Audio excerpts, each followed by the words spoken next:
All right. So welcome everybody to sort of a special session of our speaker series. Today we have Harold Sloves from our grant team who's going to be presenting on an additional funding opportunity that we're calling the Innovation Fund. Harold has a wealth of experience in this field of enabling and assistive technology. He's working on the grant team. He'll be serving as a subject matter expert for several of the providers who are on this call.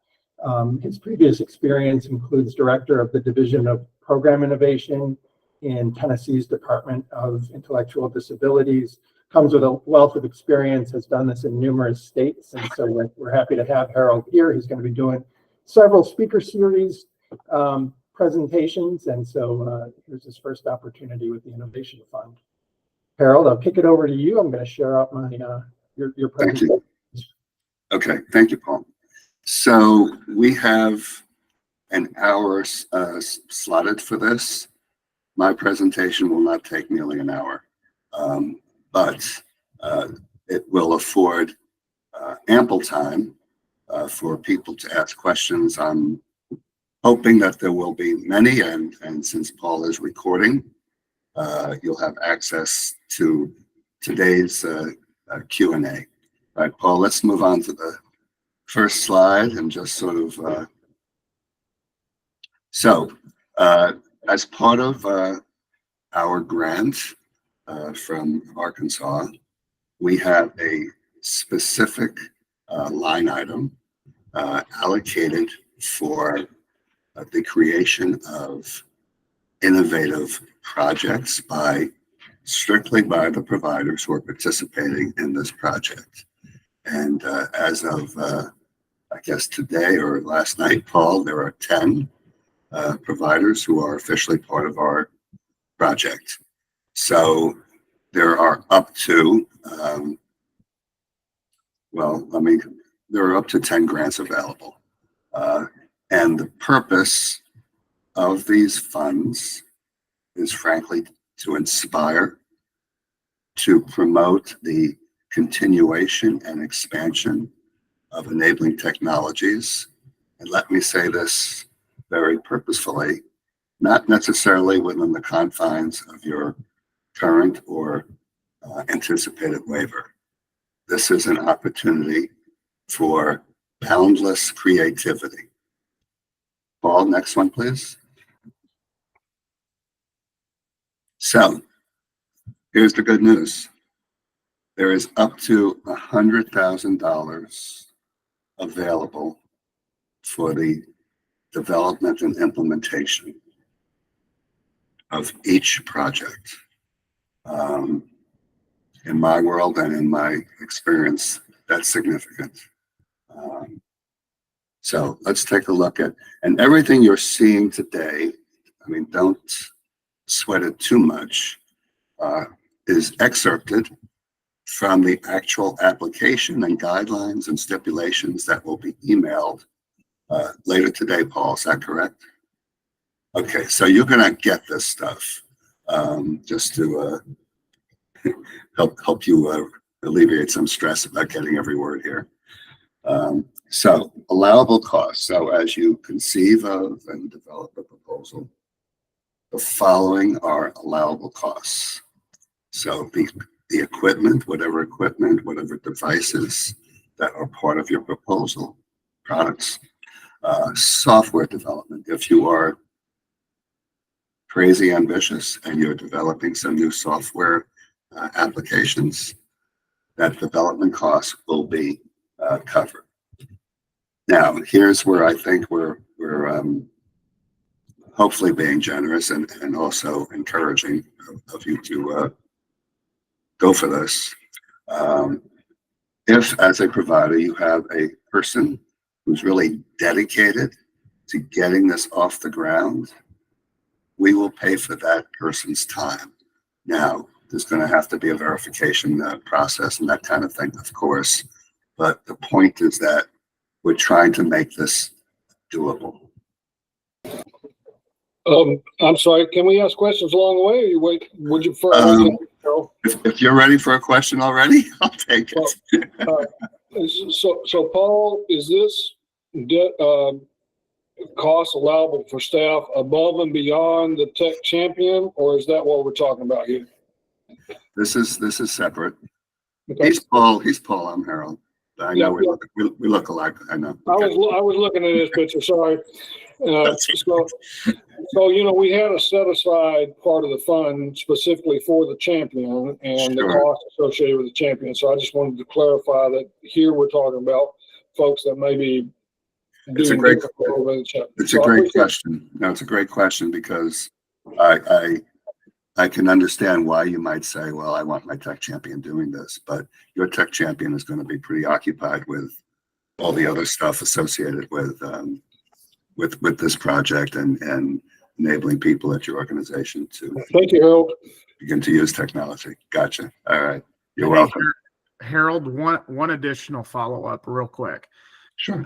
So the allowable costs at the bottom, and it says providers may include the cost of the staff dedicated, which Luke just referred to. Mhm. Is that in addition to the 100, or is that part of the 100? It's part of the 100. Okay, thank you. Part of the 100. All right, Paul, let's get to the next slide. Get me out of trouble here.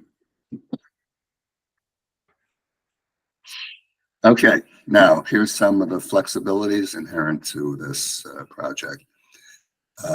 If you have established working relationships with another provider, you can collaborate together and come up with something. That's not a have to or even a suggestion. It's just an opportunity. If, for example, collectively you have more bandwidth than on your own. However, the cap remains the cap, $100,000 per proposal, whether you do it collaboratively or on your own. Secondly, if you're ambitious, you can submit multiple proposals, but again, that doesn't change the cap per proposal. If you have 3 great ideas and I've got to get them out, I mean, by all means, do it. One will be selected. Okay. So post award, post contract, post acceptance of your proposal, you have the opportunity to engage any of our team's subject matter experts to assist, facilitate, perhaps help you secure the kind of technology that you'd like to incorporate into this, whatever. So that is available to you. However, if you wish to use an outside consultant, you can, but that would be part of your costs. So you don't have to use one of the Arkansas SMEs for this project. But again, there'll be whatever the cost that you bear going outside is going to have to be built into the cost of the proposal. Okay, Paul, please. Okay. Like everything we're doing in this project, we are pressed for time. So time is of the essence again. Once you receive the document that's going to stipulate what your proposal needs to cover, what the evaluation criteria will be, you're off to the races. There's no reason to not go, although there is one that I'll get to in just a minute. And again, part of the proposal is going to ask you to build in a project timetable. So make sure your ambitions and creativity can be realized before we turn off the lights. We've got to be able to see that, and that needs to be built into your proposal's game plan. Okay, Paul. All right, so here are some broad guidelines with respect to what we're hoping you can develop. Actionable and replicable. So that's sort of an important component, that this is not just a one-time thing, that there's the potential that this can be replicated within your state. The world is your oyster. I mean, you can use existing technologies, emerging technologies, technologies that you've contemplated but have not had the opportunity to utilize. So this is pretty wide open. It could be wearables, it could be wayfinder technology, it could be virtual reality, it could be any of the stuff that perhaps you dreamed of using that you have not had the chance to use yet. So this again is all about promoting independence, and again, it's where people experience their lives, whether at home, community, work, and most importantly, this impact can be direct on persons or an individual, to demonstrate how this creative use of technology can change a person's life or lives, but it also can be system-wide and have broader implications. It could be educational, it could be inspirational. I'm going to close the presentation with a quick video that I hope will offer an example of what I'm talking about with respect to system-wide impact and implications. Okay, Paul. Okay. This is how we're going to look at these proposals. I'm not going to read it, and you're going to get this. You're going to get this in the mail. But here's what I want you to hopefully hear and believe. We want you to be successful. We want you to get this. This is meant to be inclusive, not exclusive. So the rest is up to you. But again, we want you to succeed. You're going to get all this in the mail. I don't need to read it. Paul, let's go to the next. All right, this is where you're going to get mad at me. So aside from whatever questions you asked today, any kind of follow-up questions that occur to you after we shut down this session need to be in my hands by close of business July 1st. And I know that's tight, but everything is tight. If it comes in after midnight, I'll accept it.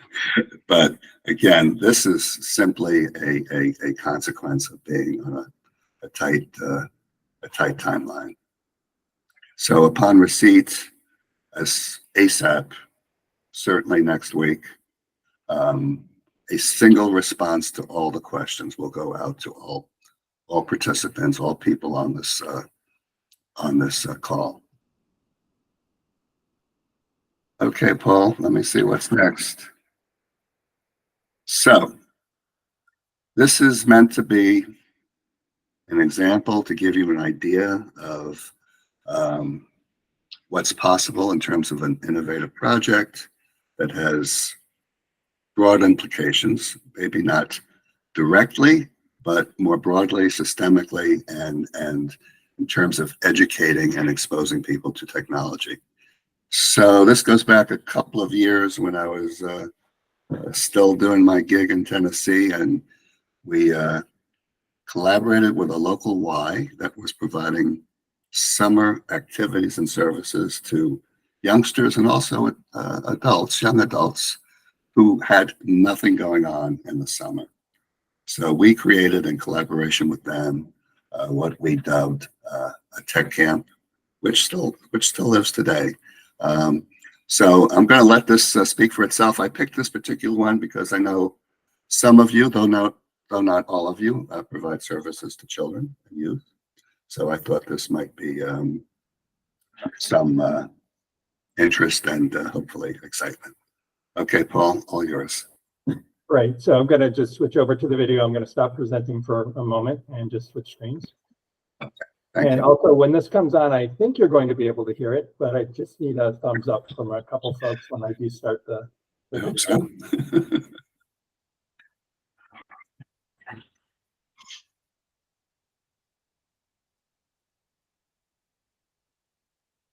All right, so you should see the video now, and let's start it and hope everybody hears it just fine.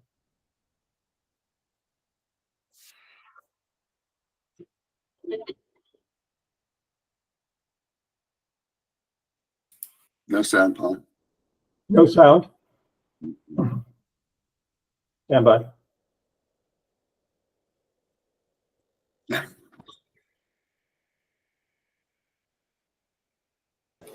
Thanks, Megan. So we're all supposed to be about technology, right? That's the rumor.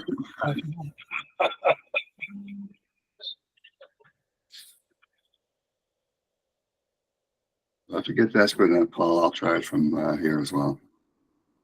It was fine yesterday. Yeah, it was.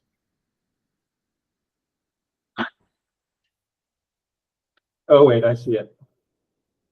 No. Almost.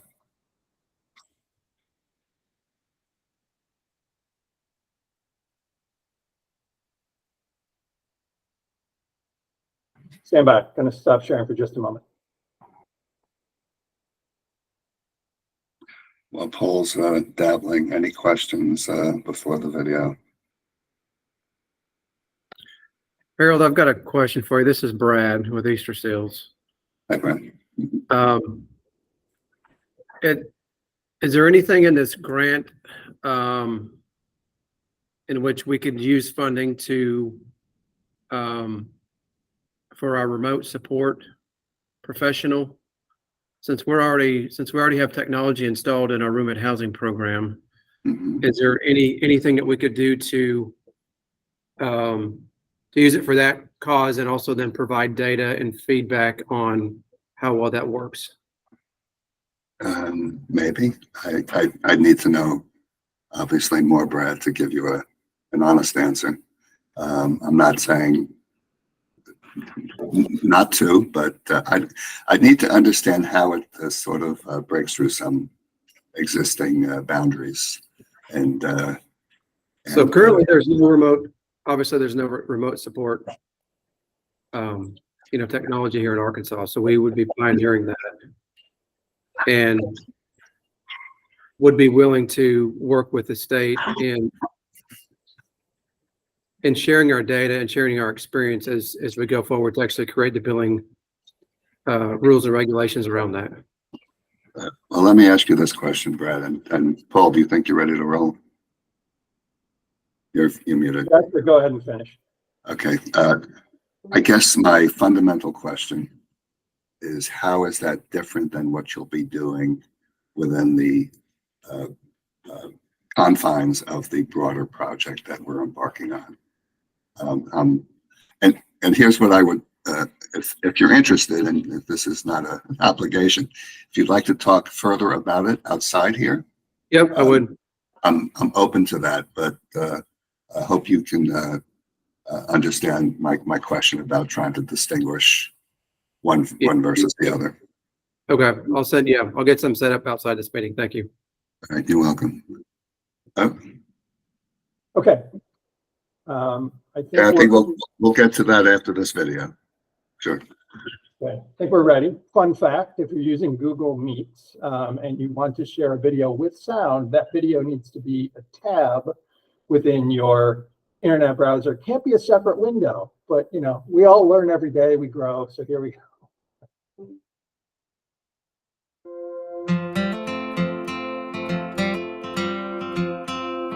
We had this great idea to kind of combine technology with the fun of outdoor camp.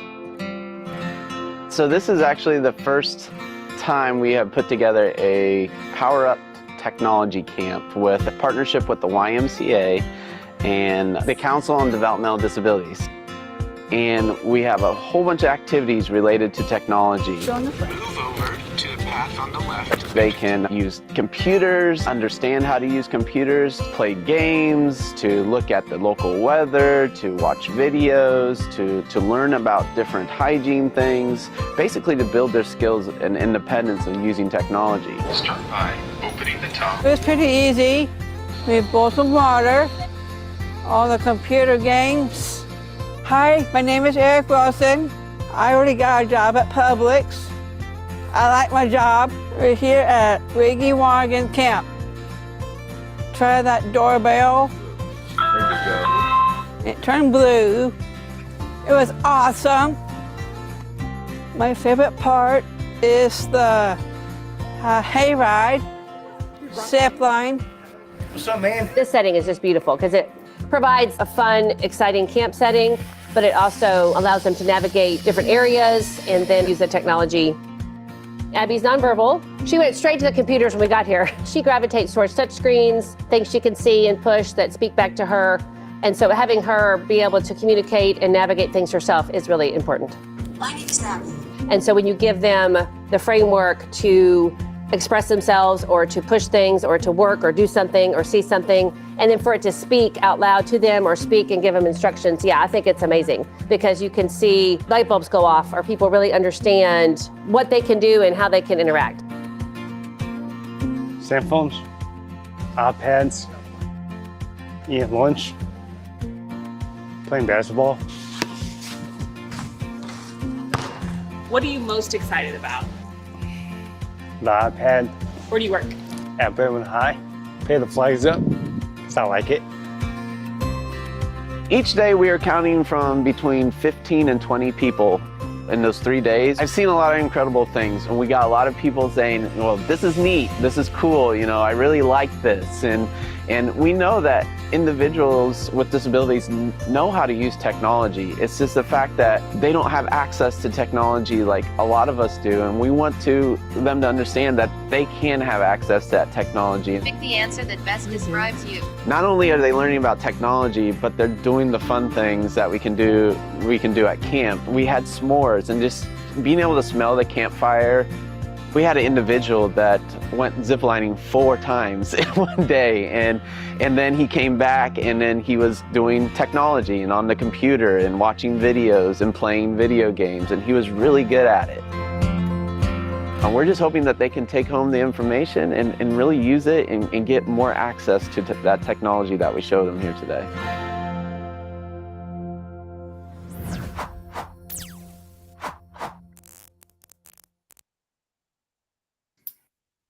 Thank you, Paul. Thank you for your perseverance. Okay.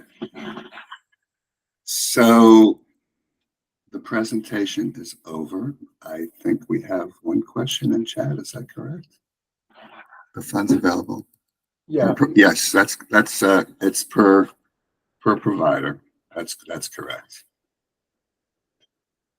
so Harold, just I'll re-ask that question. So if a provider is approved for 2 projects, that grand total can be 100,000. 50, yeah. So each project's $50,000. Now, given the timeframes we have, that's a very ambitious provider, but yes. So each provider has a potential line item cap of $100,000. Okay, I guess I'm a little confused because everything we talked about up to this point had been serving 20 clients with $5,000 each and using enabling technology to help those. And now we're talking about 2 projects for 50 grand each. I need clarification on what you're referring to, or if I just misunderstood this entire time. Well, this has nothing to do with the $5,000 per person that I believe that you referenced. This is a project within a project, totally separate, totally outside the confines of the assistive and enabling technology work you're doing to engage individuals in the use of technology in their lives. This is meant to be a creative process outside the boundaries of that work. So it is in fact separate. There's no thread that ties these together other than we hope that what you come up with will be sustainable. I just had a missing brain cell there for a second. Thank you. That happens to all of us. It's over and above the everything we've been talking about directly, Luke, and Megan and Matt and everybody who's on the call. It's I don't know if the extra credit's the right term, but it's an opportunity to do an additional project of, Well, it can be a passion project. I mean, frankly, if you really are into this. It's an opportunity to channel that passion into something creative and exciting that will hopefully stand the test of time. The video you saw, this tech camp, it lives today. So that's the cool thing for me to see that it's continuing. That's kind of meaningful. Megan, you have your hand raised? Yes, as our agency, our provider, as a provider, we are interested in this, but my question is, you said by July 1st that we needed to get in our proposal responses. No. I'm not that mean. That's what, that's why I was gonna say, oh my gosh. I wouldn't do that. No. Your questions. So Questions, okay.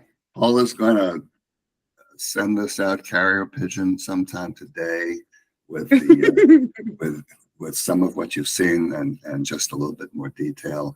You're going to see, again, I told you, don't worry about writing everything down. You're going to see the evaluation framework that we're going to be utilizing. And the other thing that you'll see is, and I think worth noting, this is like rolling admissions.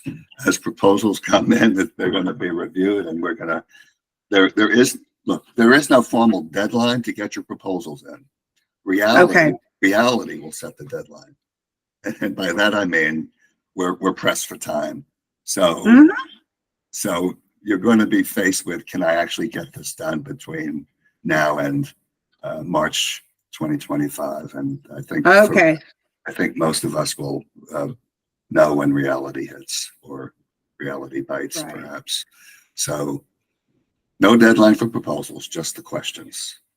Okay, and you want those directly emailed to you, correct? Yes, please. So Okay, I will clarification. compile them, get them answered, and it's one document with all of your questions, and get them out as soon as I possibly can.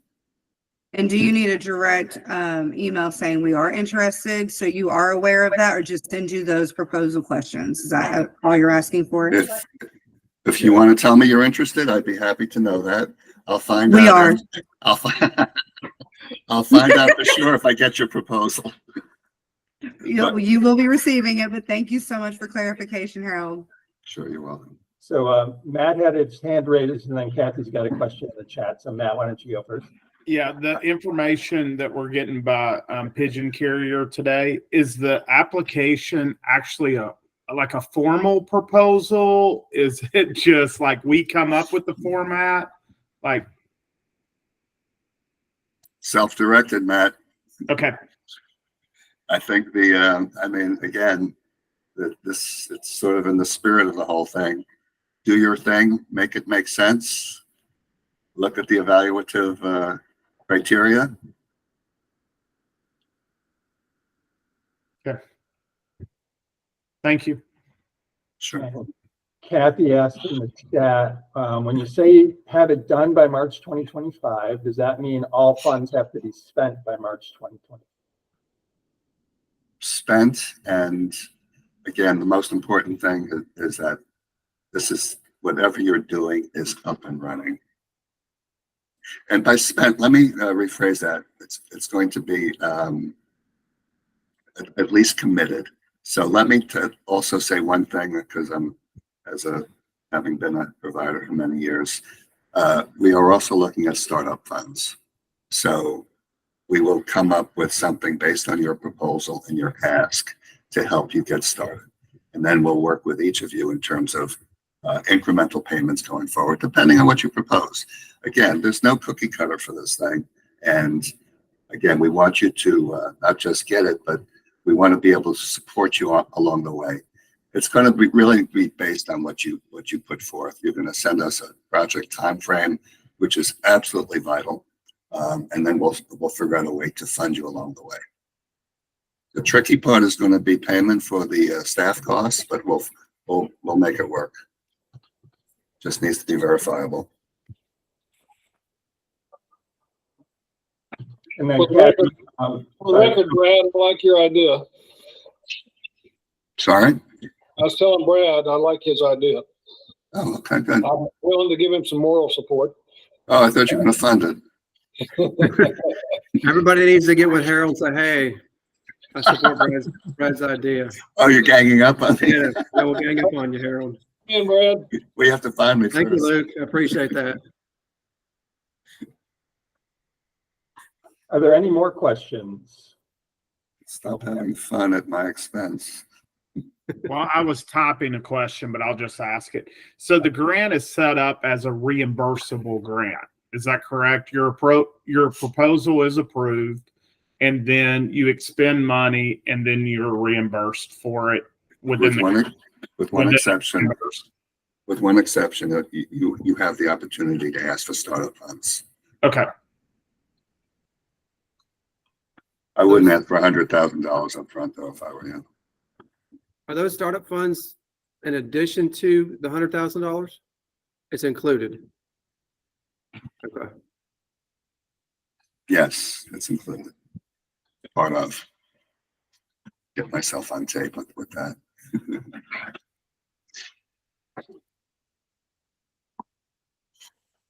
We good? Are you excited? A little bit? Yes. Yeah. It's pretty cool. It's pretty cool. It's I'm happy for you guys. I hope you go for it. Harold, are you able to stay on a little bit longer? And I guess Paul too. Yeah. Sure. Okay. I'll have to invoice you, but sure. Before we break, so just Harold, thank you for putting this Innovation Fund material together and the presentation. Sure. Questions. Everybody can expect the video as well as the document that Harold referenced, which is all the details around this fund. The document will definitely go out today. The video sometimes takes a while to process, so we'll at least get that to you by tomorrow. And I think that's it. And just a reminder that we have another speaker series call tomorrow morning. Elena is going to be back to talk about low, medium, and high tech solutions. So that'll be another speaker series event. So thanks very much. I'm going to stop the recording, and thanks everybody for joining. Thank you guys. Thanks. Thank you.